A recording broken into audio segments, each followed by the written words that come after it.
It's day 2. Dos. Sure. Trying to speak Spanish. It's ni for Japanese people. For Japanese Yeah. people. Day 2, power to be a catalyst. Our aim for the day, the finish line here, is to understand that we can actually affect change.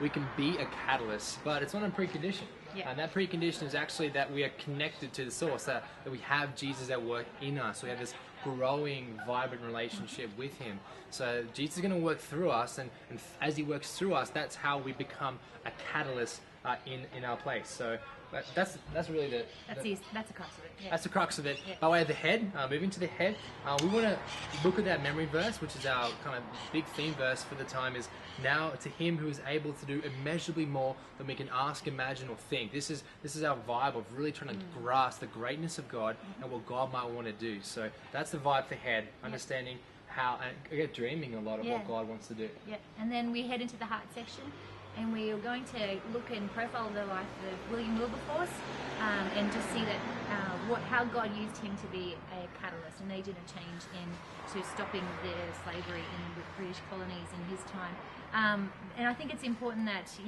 they see a tangible story, or they hear a tangible story as to what a catalyst can do. But it's not the absolute focus, because again, it's about bringing it back to that we need to stay connected to God. God is the one that does the change.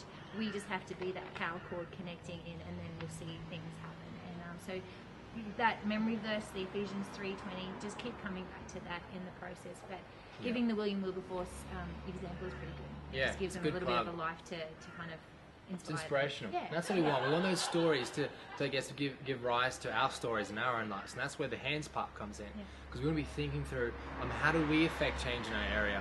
If you remember, like in science class, there'd be those chemical experiments or just tests where you put a certain chemical in and it changes it. It's a catalyst. It starts something and affects change. That's what we're chasing here. We want people to walk away going, when I go back to my school, when I go back into my family, in my friendship group, I can be a change because Christ is in me, working out through me. So that's day 2. Day 2. Day 2.